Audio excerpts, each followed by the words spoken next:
city burned, one empire struck back. In 844, Seville became the battlefield where Vikings met the Islamic world for the very first time and discovered that not all enemies would yield to fire and steel. What began as a raid of plunder soon turned into a struggle for survival. And from the ashes of Seville rose a new power on the seas of al-Andalus. In the middle of the 9th century, two worlds were destined to collide, one born from the icy fjords of Scandinavia, the other rooted in the sunlit orchards of al-Andalus.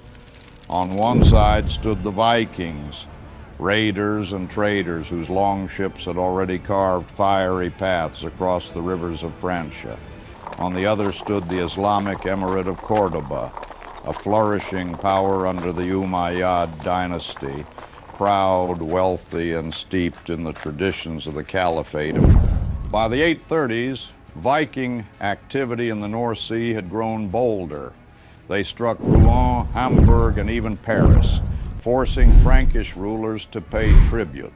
These successes emboldened them to sail farther south, where rich lands lay undefended. Rumors spread of the fertile valleys of Iberia, of silver coins minted in Córdoba, of markets filled with silks, perfumes, and grain. To men who valued both plunder and prestige, al-Andalus became the next frontier. The Vikings of the western seas, likely a coalition of Danes and Norwegians, prepared for a campaign unlike any before. Their longships were built for speed and surprise, shallow drafted, to slip up rivers where no enemy expected them. Crews were hardened by years of raiding, trained to fight both on land and water. Meanwhile, al-Andalus in 844 was one of the brightest jewels of the Islamic world. Abd al-Rahman II, Emir of Córdoba, presided over a realm renowned for learning, agriculture, and trade. Yet, prosperity often breeds complacency. The coasts of Iberia were open, defended only by small garrisons. The Guadalquivir River wound lazily through olive groves and quiet villages, its waters reflecting the towers of Seville, a city rich but vulnerable. The Emirate's military strength lay mostly inland, cavalry drawn from Arab and Berber nobles, and city militias who had little experience fighting seaborne invaders. Still, Abd al-Rahman II was not blind to danger. Reports of Viking raids in the north had reached his court. He ordered reforms to strengthen coastal defenses, sending governors instructions to build watchtowers and muster militias. Yet when the Viking fleet finally appeared off the coast in September 844, these precautions proved insufficient. Hundreds of longships darkened the horizon, slipping into the Guadalquivir like a blade drawn into the heart of al-Andalus. In late September, the first longships glided silently up the Guadalquivir. The riverbanks that usually echoed with the songs of farmers now trembled under the creak of oars. Villages were the first to fall, burned, looted, their inhabitants fleeing inland. By October, the Viking fleet surged toward its prize, Seville. At dawn, they struck. The city, caught unprepared, had no stone walls strong enough to resist. Viking warriors stormed the gates, axes and swords flashing in the sun. Panic spread as defenders scrambled to resist. For 7 days, Seville endured terror. Houses burned, markets were plundered, and the streets ran red. Yet amid the destruction, one symbol stood firm, the great mosque of Seville. Chronicles recall how its defenders held out in desperate resistance, turning the sacred site into a fortress. Still, the city fell, its wealth was pillaged, its people enslaved. But word of Seville's fall reached Córdoba, and Abd al-Rahman II could not let it stand. Furious, he summoned his armies, He appointed his general, Muhammad ibn Rustam, to lead the counterattack.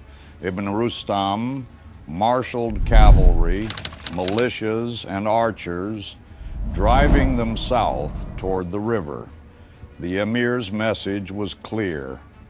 Al-Andalus would not bow to northern raiders. The decisive clash came on the Guadalquivir itself. Viking ships, heavy with plunder, sailed upriver with confidence, but the Andalusians were waiting.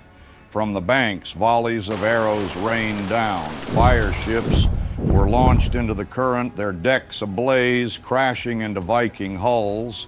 The longships, so effective in narrow rivers, now became traps as their crews were caught between river banks, swarming with soldiers and waters filled with flames. Muhammad ibn Rustam's tactics combined discipline with fury. Andalusian cavalry cut off Viking landing parties, while archers riddled their ranks.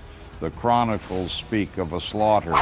Over 500 Vikings cut down in the fighting, 30 ships destroyed. Panic spread among the raiders as their formations collapsed. Those captured faced no mercy.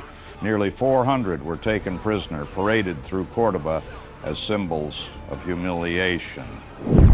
The Vikings who survived fled back to the open sea, their dreams of easy conquest shattered. For the first time, the Northmen had met a power that struck back with equal ferocity. The Viking defeat in 844 was decisive. While raiding continued in later years, the scale of the disaster at Seville ensured that never again would they strike al-Andalus with such confidence.